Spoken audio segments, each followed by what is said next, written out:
अस्सलाम वालेकुम नाज़रीन, प्रोग्राम न्यूज़ नाइट में खुशामदीद और मैं हूं आपका मेज़बान नजम अली खान। नाज़रीन, आज के प्रोग्राम में मैं बात करूंगा वज़ीर आला पंजाब के दौरे चीन के हवाले से। गैर मुल्की दौरे बार बार होते हैं। कभी वफाकी हुकूमत पीपल्स पार्टी की हुकूमत है, कभी उसकी तरफ से दौरा हो रहा है, कभी सूबाई हुकूमत की तरफ से जो है दौरे हो रहे हैं, लेकिन कभी समझ नहीं आती कि इन दौरों से आवाम को क्या मिलता है। यही बात आज के प्रोग्राम में समझने की कोशिश करेंगे कि ये गैर मुल्की दौरे जो होते हैं, इनमें जो MOU साइन हो जाते हैं, ये बड़े बड़े मुआहदे हो जाते हैं, इनका नतीजा क्या निकलता है। हमें बार बार बताया जाता है जनाब कि बिजली जो है उसकी लोड शेडिंग ख़त्म हो जाएगी, बाहर से भी जो हमारे जो रेंटल पावर के प्लांट हैं वो भी आ रहे हैं, उसके भी मुआहदे हो रहे हैं। सूबाई हुकूमत बात करती कहती है जनाब चीन से हमने 2000 बसें जो हैं वो हमारी बिल्कुल मुआहदा हो गया है। वज़ीर आला पंजाब साहब फूलों में सजी हुई एक बस पे बैठ कर ईवान वज़ीर आला भी तशरीफ़ लाते हैं और हम लाहौर के शहरी अपनी पब्लिक ट्रांसपोर्ट के लिए उसी तरह तरसते रह जाते हैं। ये जो अब दौरा हुआ है, इसमें क्या मुआहदे हुए हैं, क्या फ़ायदा होगा, इस पर बात करेंगे आज के प्रोग्राम में। मैं बहुत ही मशकूर हूँ ज़हीम हुसैन कादरी साहब का, रुकन पंजाब असम्बली है, मुस्लिम लीग नून के रहनुमा हैं। चीन के दौरे में वज़ीर आला पंजाब के साथ थे। जानूंगा कि क्या क्या क्या करके आए हैं, क्या फ़ायदा होगा। और यहीं पर मौजूद हैं जनाब अशरफ सोहना साहब, जो कि साबिक सूबाई वज़ीर हैं, पाकिस्तान पीपल्स पार्टी पंजाब के रहनुमा हैं। बहुत बहुत शुक्रिया सोहना साहब आपका भी यहाँ पर तशरीफ़ लाने के लिए। ज़हीम साहब से पहले जान लेते हैं, चीन गए हुए थे वज़ीर आला पंजाब के साथ, बड़े बड़े जो ऐलानात हैं, मुझे ये भी पता चला कि कोई बिजली शिजली भी पैदा होगी इस दौरे के नतीजे में, कोई मास ट्रांजिट रेल भी कोई बहुत बड़ी सी चलनी है, उसका मुआहदा भी हो गया है। इसी किस्म की कुछ बसें बसें भी आनी हैं। ये सारा कुछ इसी दौरे के नतीजे में तय पा गया है। मैं आपको अगर इजाज़त दें तो अर्ज कर दूं, मैं इसीलिए तफसील अर्ज कर दूं ना। इसीलिए दावत दी है। मैं देखिए नजम साहब, एक तो हम बड़े मशहूर हैं, CPC जो कम्युनिस्ट पार्टी ऑफ चाइना है जी, उन्होंने हमें दावत दी थी इस दौरे की और उसके लिए हमने उनसे एग्री किया। लेकिन बात फिर वही कि मरकज़ी हुकूमत और सूबाई हुकूमत के दौरों में जो फ़र्क है वो ये है कि यहाँ 1 रुपया भी हुकूमत का नहीं खर्च हुआ। वो तमाम लोग जो शहबाज शरीफ साहब समेत उनके साथ पॉलिटिकल टीम जो गई थी, वो तमाम लोग अपना किराया और ख़र्चा जो था वो उन्होंने अपनी जेब से दिया और हमने पंजाब एक्सचेकर पे किसी किस्म का कोई बोझ नहीं डाला। आप ज़हीम हुसैन कादरी साहब बतौर रुकन पंजाब असम्बली आप वज़ीर आला के साथ गए, टिकट आपने अपनी ली? जी, अपनी टिकट, वहाँ पे होटल में अपने खर्च पे रहे, जाके अपने खर्च पे रहे और अपने पैसे दिए, और जिन लोगों को उन्होंने दावत दी हुई थी उनका सिर्फ होटल का खर्चा उन्होंने दिया। तो ये एक बहुत बड़ी बात है कि जो लोग गए वो अपना खर्चा करके साथ गए, उन्होंने हुकूमत का 1 रुपया भी इसमें इस्तेमाल नहीं किया। दूसरी जो बात मैं अर्ज़ करूँगा आपको कि चाइना यकीनन पाकिस्तान का एक दरीना दोस्त है और हर बुरे अच्छे वक्त में उन्होंने हमारी भरपूर इमदाद की है। जंग हो या हालत अमन हो, उन्होंने हमेशा बढ़कर, कोई भी हुकूमत हो, वो पाकिस्तान के साथ एक बड़ी बड़ा पुराना ताल्लुक है चीन से। हमने वहाँ 3 किस्म के जो थे जी, 4 दिन हम वहाँ रहे और 3 मुख्तलिफ एग्रीमेंट्स जो हुए, ये MOUs नहीं है। अच्छा, ये एग्रीमेंट्स हैं, मेमोरेंडम ऑफ अंडरस्टैंडिंग्स नहीं है। हाँ। ये एग्रीमेंट्स हैं बाकायदा सरमायाकारी के। अच्छा, और उन तमाम एग्रीमेंट्स में जो सबसे खुशाइंद बात है कि सरमायाकारी जो हो रही है वो चाइना की तरफ से हो रही है। अच्छा, और हम उसमें, और वो नो प्रॉफिट पे वो जो सरमायाकारी कर रहे हैं, अच्छा, बगैर किसी मुनाफा लिए वो सरमायाकारी कर रहे हैं। और उन्होंने जो सबसे बड़ा एडवांटेज हमें दिया वो ये दिया कि 27.2 किलोमीटर, 27.2 किलोमीटर लंबी जो मैस ट्रांजिट है लाहौर की, उसका एग्रीमेंट साइन किया और उसको उन्होंने डवटेल किया, यानी कि कोरिलेट किया रावलपिंडी और फैसलाबाद के लिए, इसकी मैस ट्रांजिट के लिए 120 मेगावाट का तौसा पे हमने एग्रीमेंट किया बिजली का, हाइडल पावर का।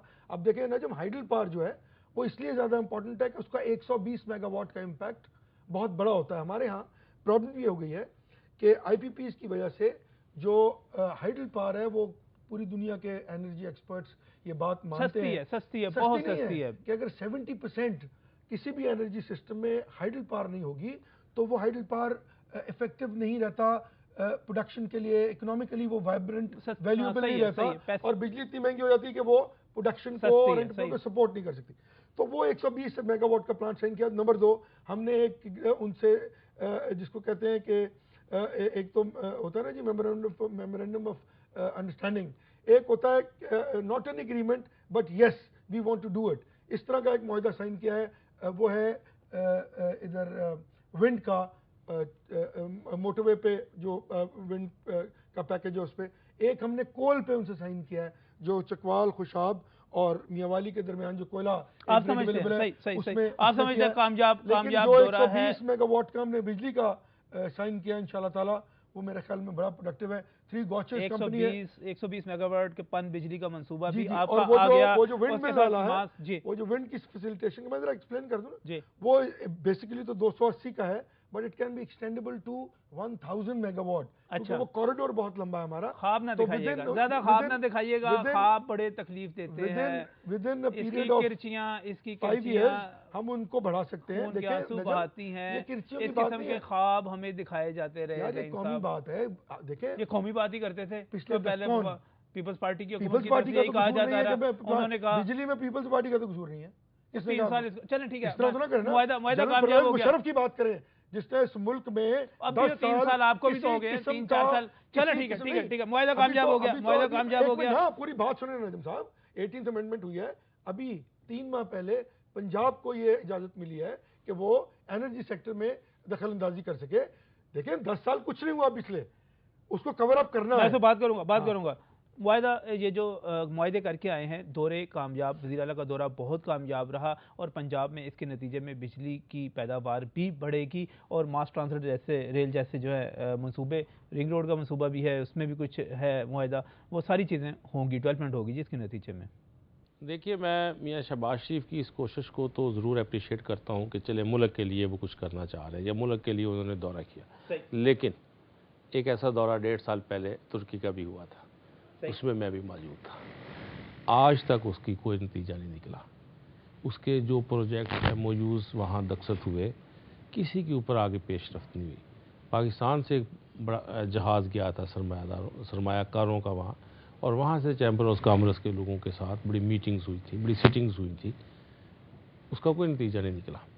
दरअसल इन चीज़ों को फॉलो करने के लिए पंजाब हुकूमत की कैपेसिटी नहीं है, और उसके अंदर आपको फेडरल गवर्नमेंट से आप जितने भी एग्रीमेंट्स इस तरह के करते हैं, आपको अल्टीमेटली फेडरल गवर्नमेंट से उसकी अप्रूवल लेनी पड़ती है, वज़ारत से खारजा से वेट करवाने पड़ते हैं। उस पर भी फेडरल गवर्नमेंट को कोई एतराज़ नहीं हो सकता, वो डेफिनेटली सपोर्ट करेंगे।